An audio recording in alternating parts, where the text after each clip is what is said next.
In this episode we'll be covering issue 3. We'll also be building and painting some Reivers and learning how to do combat in Warhammer 40,000. Stay tuned.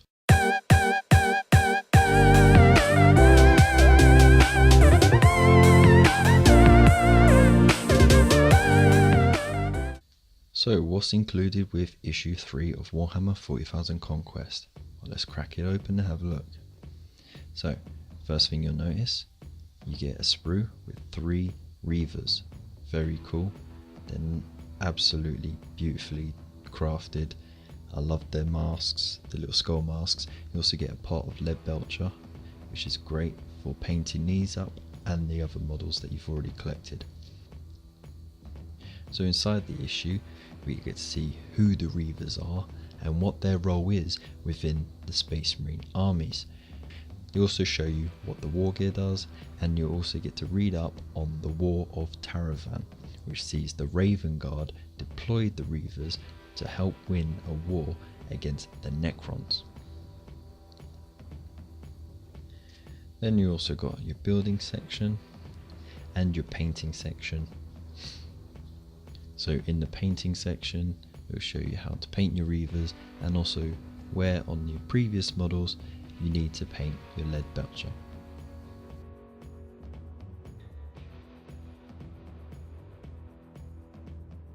We then go on into the tutorial on learning how to do combat. Now previously you had your movement phase and your shooting phase, and if you click the link above, I'll send you to the episode with those rules. Now here we get to learn about charging, overwatch and combat, and the priority of combat. You also get to cover some extra rules, which is a nice little scenario on how to engage with combat and an objective, and you got the extra rules for the extra equipment as well. And then you can see what's coming in future issues. So let's get building. Here's a list of things you need. So we're going to start with pieces 1 to 6. You can find more information within issue 3 of the building guide, and essentially I'm just going to build this first Reiver to show you what it's going to look like and what you want to do. So remember, use the flat side of the clippers against the model, and once you've clipped all the pieces you need for that specific model, then you can use the mold line remover to scrape away those mold lines and excessive bits of plastic. Remember, you can use the curved side for the curved parts as well, and they'll help retain the detail and the curvature of the models. If you do have any additional bits sticking out in tricky to reach areas, don't forget you can use your clippers just to shave them down a bit more before you get the mold line remover to it.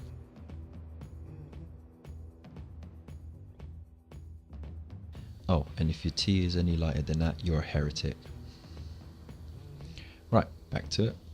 I'm going to build them, but before you do that, just clip like a millimeter off the pegs on the torso part. This is because sometimes you get a bit of trapped air within the sockets, which prevents the pins going all the way in, so you want to avoid any large gaps. Put the two torso parts together loosely so that you can squeeze the headpiece into the shoulders. Position the head and then squeeze the torso pieces together, and that's it. It's that easy. No glue required.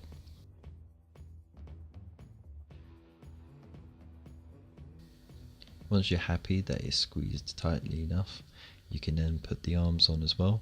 These are slightly posable, and it depends how much you want to rearrange the pose. That's totally up to you, but the pins on the torso itself sort of guide you towards a certain pose. If you want to pose them a bit different, you can always cut the pegs off and, you know, have them glued in whichever direction you want. I prefer not to glue them because 1, you don't need to, they hold tight enough, and 2, well, it's easier to get to those hard to reach places when you're painting them. so you can take them apart and put back together whenever you need to. Pop them on the base and there you go. You should have a squad just like that once you've done the other two models. Let's get painting. Here's a list of things you need. So, you need your fresh water, some kitchen towel, something to use as a palette. You need your paintbrush looking sharp, so remember you need to retain that point. We'll start with Macragge Blue because they are ultramarines after all, and this is the predominant colour. So give that pot a real good shake, put some of that paint onto the palette, making sure you don't put the paint more than halfway up your bristles because you don't want to ruin your brush. Rinse if you have to, there's no harm in rinsing, you can rinse your brush as much as you like. Add a drop of water to the paint just to thin it slightly and put nice even coats of the paint onto your model. Because it can be tricky to discern the difference between the paint and the colour of the model, just remember that song, Head, Shoulders, Knees and Toes. And it should look something like that. Now to paint some of the details in with Abaddon Black. So again, give it a good shake, put it on the palette, and just add a touch of water just to thin it out slightly. And again, it works best if you do thin, even coats, and you do a couple of them at least. So you paint things like the bolt pistols, the heavy bolt pistols rather, the joints in the armour, some of the ribbed parts on the torso, the belts,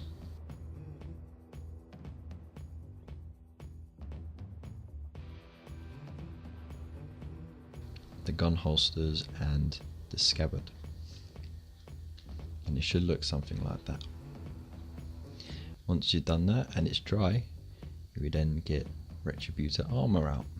Now this will be for the details such as the chest and the rims on the scabbards, and also on the shoulder pad as well on the left arm. So again, put it to palette, touch of water, again multiple layers, works best in one thick layer, especially because the detail is quite fine and you don't want to blot it out. If you do the shoulder guard on the edges, remember use the side of the brush and you'll just pick out the raised edges rather than getting the lower edges as well.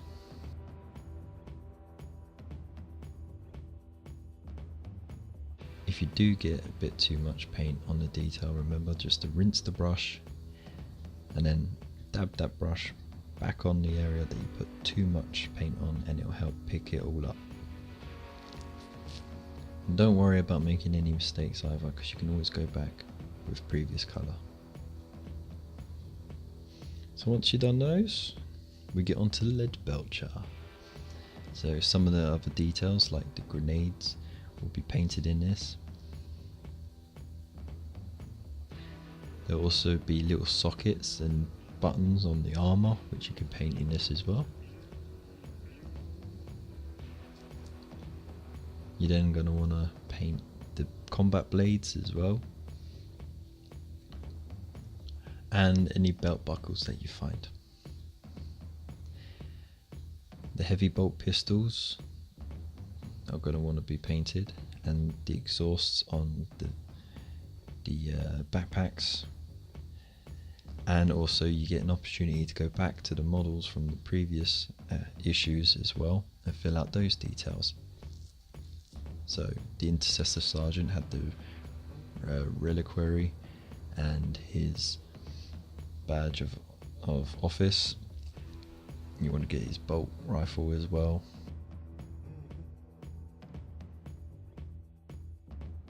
And any other details you find, like again the exhaust for the backpack.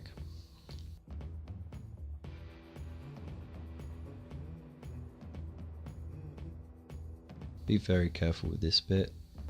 Don't worry too much about getting it on the face because it will be painted in future issues, but just be careful on the armour itself. Once you're done with the intercessors, you can go over to the Plague Marines. They're fairly simple. It will be a lot of the decorative items, pipes, the weapons as well, both guns and blades, and also all the chainmail.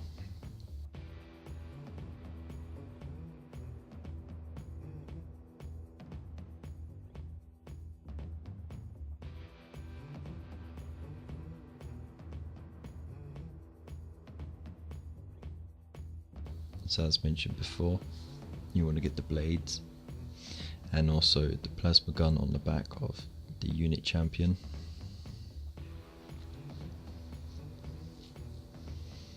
And the chainmail, and also the chains that hold the decorative items.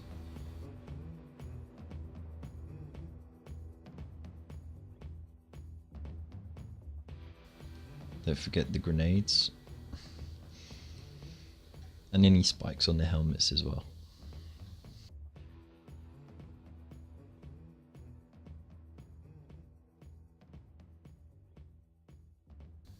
So the Reivers should look something like this. The Plague Marines should look something like this. And the Intercessors should look something like this.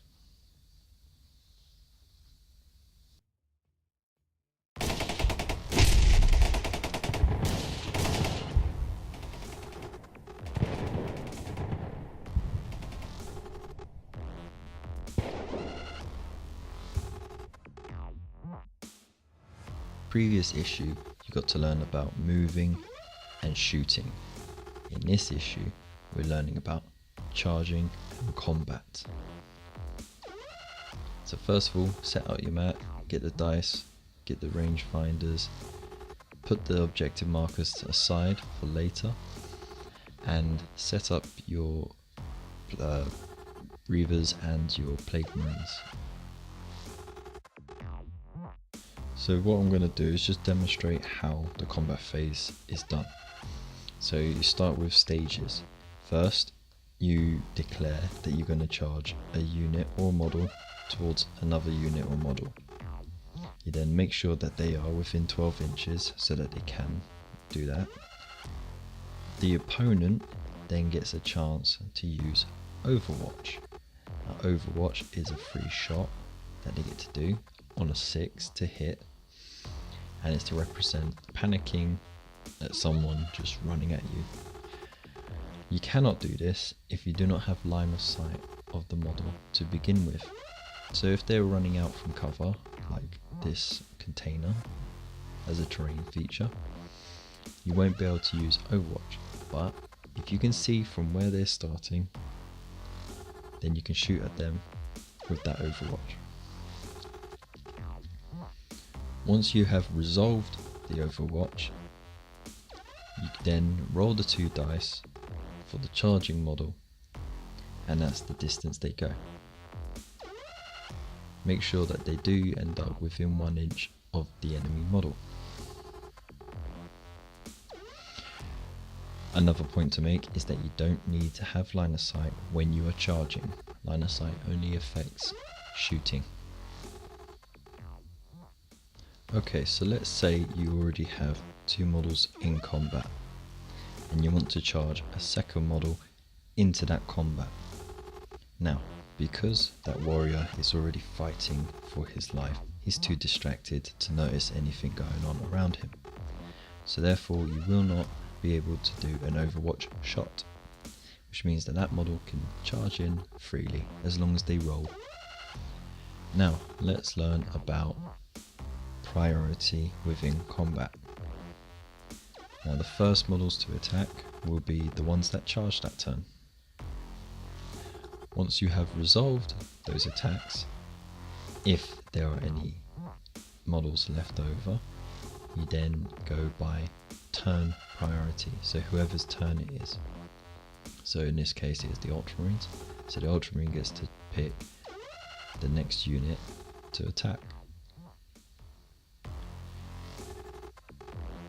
if once the attack is resolved, the Death Guard player has any models in combat left, he then gets to attack back. You then take it in turns until all models within combat have finished attacking. If you fail your armor saves after being hit and wounded by an opponent, if you have no wounds left, you remove that model from play. If your models are in combat and they eliminate the enemy, they then get to do a free 3-inch consolidation move. So you can move in any direction 3 inches.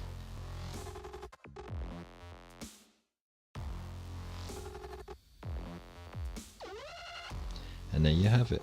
You've now learned about combat.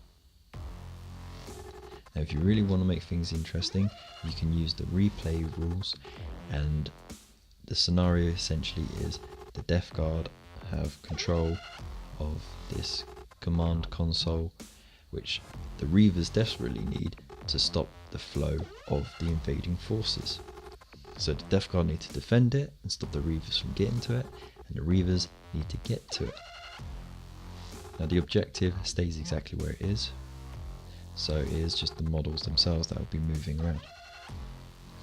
You can also use the additional rules in the back of the issue, so the Power Fist, which is very deadly.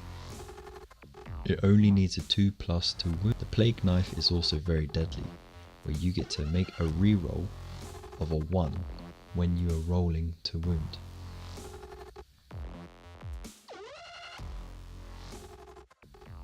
And the Reivers combat blades mean that they get to have an additional attack when in combat. If you really want to make it interesting, you can even limit how many turns you have to 6 or even 4. And there you have it. Thank you very much for watching. If you would like to like, subscribe and share this video, it would mean the world to me. Thank you very much.